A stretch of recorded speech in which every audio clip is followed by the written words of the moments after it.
कि भारत की न्याय पद्धति का नाश हो जाएगा तो भारतीय समाज टूट जाएगा। ऐसे ही मैकॉले एक बात और कहता था। मैकॉले की लिखी हुई एक चिट्ठी है मेरे पास, उसकी फोटोकॉपी। लंदन में एक लाइब्रेरी है, उसका नाम है इंडिया ऑफिस लाइब्रेरी। वहां से मैंने निकलवाई।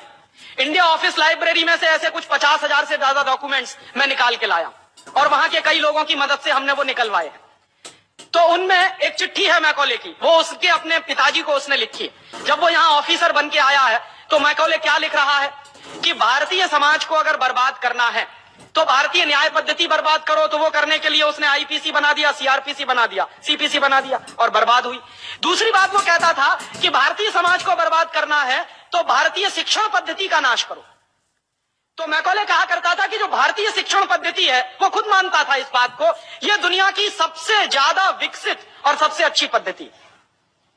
क्या होता था, यहां गुरुकुल चलते थे, गुरुकुलों में विद्यार्थी पढ़ते थे और विद्यार्थी 20 साल तक 25 साल तक ब्रह्मचर्य का पालन करते हुए शिक्षा ग्रहण करते थे, संस्कार मिलते थे और वो संस्कार लेकर समाज में जाते थे। उन्हीं संस्कारों से संस्कृति बनती थी और वही संस्कृति भारतीय संस्कृति कहलाती थी।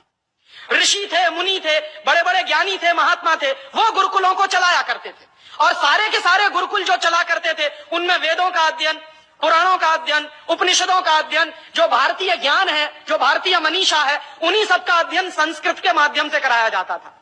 मैकॉले ने क्या किया कि गुरुकुलों का नाश अगर करना है तो उसने एक कानून बनाया। क्या कानून बनाया? संस्कृत में जितने विद्यालय इस देश में चलते थे हिंदुस्तान में अंग्रेजों के जमाने में, उन सबको उसने इल्लीगल घोषित किया, गैर कानूनी। और उसने प्रतिबंध लगा दिया कि संस्कृत भाषा के माध्यम से कोई भी गुरुकुल चलेगा उसको अंग्रेजी सरकार मान्यता नहीं देगी। तो मान्यता किसको देगी? अंग्रेजी के माध्यम से जो कॉन्वेंट स्कूल चलेंगे उनको अंग्रेजी सरकार मान्यता देगी। और उसके लिए बाकायदा उसने कानून बनाया। उस कानून का नाम है इंडियन एजुकेशन एक्ट। और ये इंडियन एजुकेशन एक्ट लागू हुआ 1858 में, आज से लगभग 140 साल पहले। तो 140 साल पहले जो कानून लागू हुआ था अंग्रेजों के जमाने में, वही कानून आज भी चल रहा है। उस कानून के आधार पर मैकॉले ने क्या किया? संस्कृत के माध्यम से चलने वाले गुरुकुलों को बर्बाद कर दिया, कानून बना के उनको बंद करा दिया।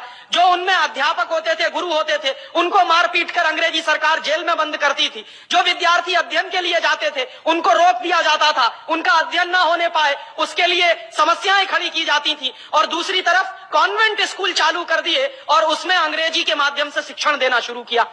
एक दिन उसने अपने बाप को चिट्ठी लिखी और इस चिट्ठी में उसने ये लिखा कि मैंने हिंदुस्तान में एक ऐसी शिक्षण पद्धति पैदा कर दी है जिसमें अगर हिंदुस्तानी विद्यार्थी पढ़ेंगे तो पढ़कर निकलने के बाद वो शरीर से हिंदुस्तानी होंगे, दिमाग से सब अंग्रेज हो जाएंगे।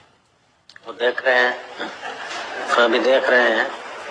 तो शरीर से हिंदुस्तानी और दिमाग से अंग्रेज। तो मैकॉले दूसरी बात लिख रहा है उस चिट्ठी में कि जब वो शरीर से हिंदुस्तानी और दिमाग से अंग्रेज हो जाएंगे तो अंग्रेजों के हिसाब से सारे काम करेंगे।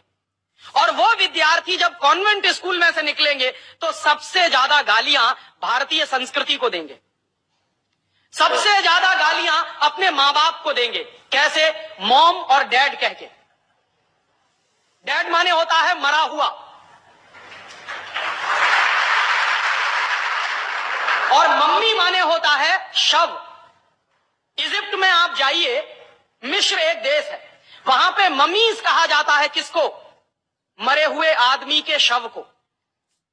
तो हमारी मां हो गई मम्मी और पिताजी हो गए डैड।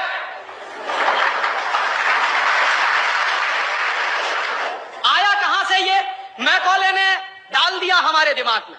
और मैं ये कहता हूं कि मैकॉले तो मर गया, उसका बाप भी मर गया, सब मर गए, भगवान उनकी आत्मा को शांति दे, लेकिन उसकी जो आत्मा है वो हम सब में प्रवेश कर गई है।